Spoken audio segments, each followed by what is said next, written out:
osayidava tukupasilani zimene wayankhula Bon Kalindo lero lino pa 2 February 2026. Takhalani pompo ndipo tamvetserani mwachidwi.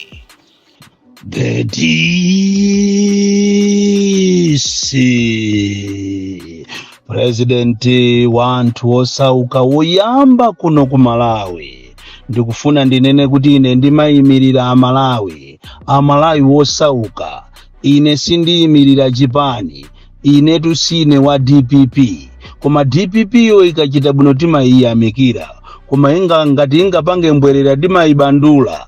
Ine siwa UDF, ine siwa Ford, ine siwa MCP. Koma ngati ingapange bwino MCP yo timayiyamikira, ngati ingapange mbwerera timayibandula. Choncho ndine osiyana kwambiri ndi ma activist ena amene amachita belong to a particular party. Ine sine wa Chipani. Sizisonyeza kuti chifukwa chokuti ine ndimachokera ku Mulanje ndiye mwina DPP yo ndi ya Alomwe ndiye kuti ine ndine wa Chipani chimenecho. Ayi, ine ndimangoyima pa chilungamo, kulankhula pa chilungamo, ndipo ulo kutabwera propaganda yotani, ulo anthu atanena zotani, mbiri kuyipisa mbiri yanga motani kuti ndikhale mbali yawo, ine sinimapanga zimenezo, ine ndimangoyima pa chilungamo.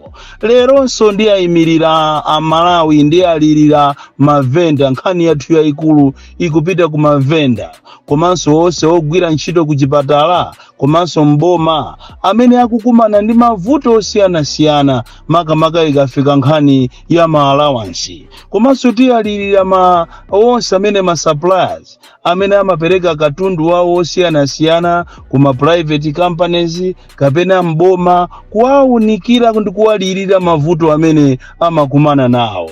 Koma mwina tisanayambe zimenezo, uthenga umene ukupita mama wawo no kuboma ndionena kuti kuchisi Island kuzomba, komanso madera ena ngati kumachinga, muziwe kuti fetereza osika ntengo iyi sanafike. Anthu adakalibe ndi makuponi kuphalombe nkati uko kuswang'oma uko, anthu kumene kosanagulebe fetereza. Kumandabwa kuti kodi kuno kuchisi kuzomba kwajali kupita uko anthu adala kwa chani, kodi nanga ndi mmene chimanga chikupangiramu akumachingawa adala kwa chani, amene wadi athira fetereza. Undu uthenga tukupita kuboma.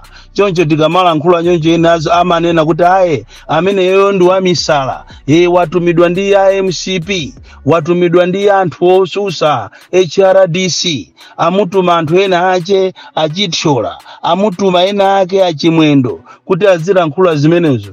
Kutereko zinkakoma nthawi ija tikulankhula zoyipisa anthu amene ndikumala nkhula za UDF, kapena kumala nkhula za DPP, kapena kumala nkhula za VP, kapena kumala nkhula za UTM mmakondo kwambiri. Ine ndizapitirira kuyima pa chilungamo, moti chimene ndikukuza ni chindi chilungamo choka kunena kuti kuchisi Island kuzomba kumeneko, komanso madera ena kumachinga ndi madera ambirimbiri fetereza uja sanafike. Ndiye zili ndinu aboma muganizirepo pamenepo unduna wa zamalimido mupange machawi, chifukwa anthu padakali pano chimanga chayamba ndithu kukula oti fetereza sichidathiridwe. Nkhani yathu yoyamba lero tiyalirira mavenda amene amaphwekesedwa kuno ku Malawi. Kodi ku Malawi kunoko anthu amaphwekesa zinthu kwambiri, koma venda ndi munthu wofunikira kwambiri muchitukuko cha ziko.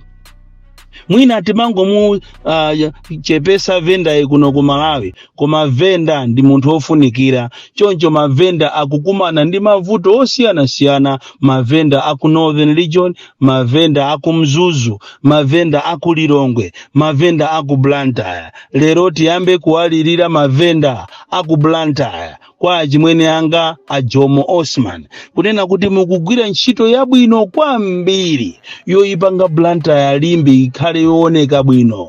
Komano musamawathamangise mavenda wandizi kwanje, tazikambo ni a human heart.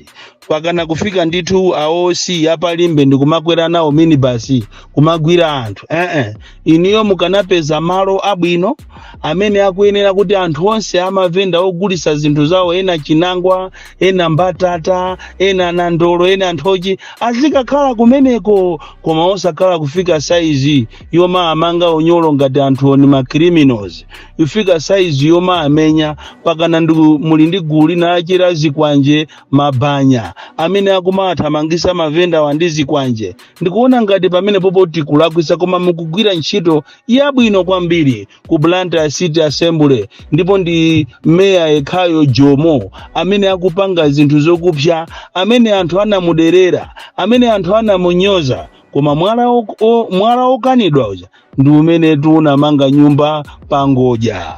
Mavenda ena amene tikufuna kuwalirira lero ndi aku Lilongwe, maka ku Soka Market, ku Free Market ya Soka, maka department kapena dera limene amagulisa ko sapato. Mavenda amene wa chaka ndi chaka kukangogwa mvula amakumana ndithu ndi msuweji manyi kuchokera mwa mwenyemu. Ampali ya mwenyena amasegula chipaipi cha odala, ndiye mmene mmachoka madaipa, mmachoka makondomu, mmachoka zinthu zosiyana manyi kupita ndithu mbali yonse imene amagulisa nsapato. Oti kunsika kosekuja kumakhala kukununkha. Ndimaona ngati Lilongwe City Assembly mukanatengapo ndithu stepe kuonesesa kunena kuti venda uyu amene amapereka msonkho, uyu amadula maphasi, azikhala pa environment yabwino. Monga mene zachitikira masiku apitawa sizinali bwinotu kuona kosekuja manyi okhaokha ochokera mbwalo la njovu mumwa mwenyemu. Tatiyeni pena pachi muzipanga zinthu za ukhondo. Kodi mmene zili kumene kujako matenda anati abuka kufa anthu angati, andi munayenera mwachite discipline ya mwenye amene wawa kuti izizi za masuweji zawozi azizi samalira kumaso asamango segula mapaipi chisawawa. And how do you expect someone kuti apange business pamalo ngati amene malo kuti aipisidwa ni manyoka okha? Izizi sizi kukhala bwino. And izizi ndi madabwa nazo kuti kodi inuyo ma authorities mmamuganizira bwanji venda? Venda ni munthu wofunikira.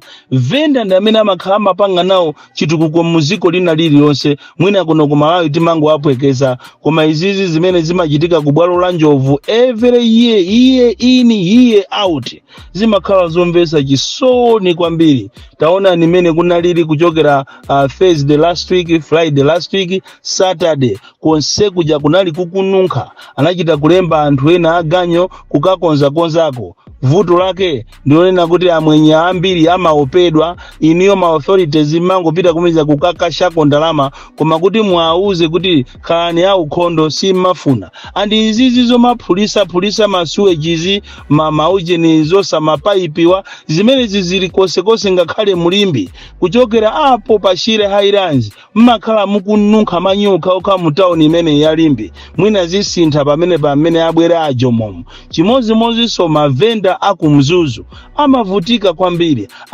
amachitidwa treated ngati ndi agalu. Yeti anthu ajabwera kuti azapange nawo chitukuko mu town yathu yaku matauni osiyana kandi kuzomba, kandi ku Blantyre, kandi ku Mzuzu, kandi ku Lilongwe. Tinayenera kuti ife ma assembly kandi ku Kasungu tikuyenera kuti tialemekeze mavenda osakhala kuazuza. Anthu ena amene ndikufuna ndi alirire mama uno ndi ma suppliers amene amachita supply katundu wawo kaya kuboma kapenanso iyayi kuma private companies, ma hotel osiyana. Lero tikamba za ma suppliers aku Sunbed maka kunkopola amene akhalaso pano opambana mezi 7 sanalandire ndalama zawo. Kodi abale anga mukamakhala m'maofisi kandi kuboma kandi ku Sunbed komwe kutinenako ndi malo osiyana simmakhala ndi umunthu kuona kuti munthu ngati akutichita supply zinthu ndiye kuti amene iyi amadalira momwemo, ana ake kuti akalipirire sukulu akudalira momwemo. kuti adyese banja lake akudalira momwemo. Andi ndizodabwisa kuti mu history ya ma suppliers chaka chimenechi kapena nthawi imeneyi ma suppliers samapasidwa ndalama zawo, ma suppliers amachedwesera ndalama zawo. Andi zosatira zake ambiri aja amalandidwa ngongo, amalandidwa katundu chifukwa cha ngongole, chifukwa musamangoona tu katundu atafika kumene koko kusani bediko katundu yamakhala ena ja atangongola. Muzikhala ndi manyazi akuluakulu makamakaso inuyo amene mukuyendesa za hotelo mu industry imene ndi a sensitive industry ikuyenera kuti muzikhala bwino ndi anthu ena amene tikufuna kuwalirira lero ndiogwira ntchito timati support staff ya Pazomba General Hospital kumene kuko anthu amene wawa akuzunzidwa koopsa ndi akuluakulu aku administration amene kuchokera chaka cha Thamumalichi anapitisa kumandevu kukapanga training support staff osayipasa ma allowance yawo pakana lero. Anthu achita kugubira kuipi kupita kwa human resource umundumu kukakumbusa kuchokera mu March last year kuzafika pakana lero support staff ya Pazomba General Hospital sikulandira ma allowances yawo amene anatengeredwa kuti akapange training kumandevu. Inaso ndi jana anatengeraso kukapanga training ina ya ACB kumulunguzi ukoloji pakana lero imene yonso sanalandire ndalama zawo. Tikufuna tikupempheni inu akuluakulu mukamapanga zinthu zanu kumwambako iyi system mukumayitana anthu kupita ku training koma ndalama ndikuzapasa siku lina. Imene ndi system imene ikuphinja anthu kwambiri, system imene ikupereka chiphinjo kwa anthu ambiri akudandaula. Muziwe kuti munthu akamapita ku field amayenera atenge ndalama moyo akagonere, ndalama moyo aisiye kunyumba athandizire pakhomo. Musatengere tu kupeza kwa inu bwino ndiye kuti aliyese ndiwopeza bwino. Izizi zikupwetekesa anthu ambiri, izizi zikukhumudwisa anthu ambiri. Munayenera kuti akuluakulu akubomako ku Capitol Hill mukamapanga ma program anu owayitana anthu kuti azikakhala nawo kuma training osiyanasiyana mukhale ndi system yomapasa anthu ndalama zawo. Otherwise this system is very very stupid system yozuza anthu kwambiri mukuyenera musamalire. Anthu ena amene ndikufuna ndi apase warning lero ndiogwira ntchito ku chipatala cha Mangochi makamaka ma qualified nurse and doctors kuli nchitidwe kumangochi nchitidwe osakhala bwino umene ngati susamaliridwa anthu ambiri afa chifukwa kumeneko anthu amene ali ma qualified nurses komanso doctors akumasiyira ntchito anthu ochita training. Kodi anthu amene ajawa ma trainee aja akatenga ndalama mkwala ndikumpasa munthu molakwika, kodi munthu ameneyo sangafe? Koma iniwo muli busy mafoni mwanu, muli busy kucheza, muli busy kumayenda bawo, yet you are a qualified doctor, you are a qualified nurse. And zimezi sizingochitika tu nkhani za negligence, sizingochitika tu kumangochi kokaya. Almost 3/4 ya zipatala muno Malawi. Ndipo ndikupempheni inu a Minister of Health pena pake taziyenda ndikungokhala ndi surprise visit machisanzo kungoenda mwa chinunu kupita ku chipatala cha kumangochi mukaone mmene akupangira ma doctors ma nurse amanyenya kuopsa sagwira ntchito yawo. Kugwira ntchito monyenyirika ndikuasiya anthu okuti ndi ma trainee. Izi zikoza kubweresa chiopsezo komanso kupangisa kuti anthu ambiri azingofa. Kodi tu imfa zina zimene mmaziona zikuchitika mu zipatalamu si imfa zokuti zokonzekera, imfa zawamba zadala chifukwa cha negligence. So ndimafuna ndikupempheni inu aku Minister of Health kuti you must discipline your people. Makamaka aku Mangochi District Hospital amene akunyalanyaza kwambiri ma qualified nurse, ma qualified doctors amene akuzunza kwambiri. Akuzunza anthu komanso sakufuna kugwira ntchito akuasira anthu amene sali qualified, anthu okuti bwezi pano akumaphunzitsa iwo kuti aziphunzira ntchito akutenga ntchito yonse kuasira anthu ngati amenewo. Zimene zizi sizikukhala bwino mu democracy. Nangofuna ndikukumbuseni aboma kunena kuti sowano lero ndi siku la namba 23 komanso mwina 24 kapenanso mwina 25 ma civil servants sanalandire ndalama zawo. Mukuyenera kuti nanso kumeneko mukamapanga ma program anu muzidziwa kunena kuti pano zinthu zavuta, koditu pakali pano pa zinthu zakwera kopsa, zinthu zakwera. Shuga uja amene tikamugula monye tinkanena kuti ndi wodula uja, pano pa ndiye wakwera kwambiri. Izizi mukuyenera kuti musamalire kwambiri, chifukwa chimene chinapha anzanu aja IMCP aja, inunso ngati simusamalira chikuphani. Musakhale bize kuzilemeresa, chifukwa pano tungakhale ma ministers ambiri alemera kwambiri.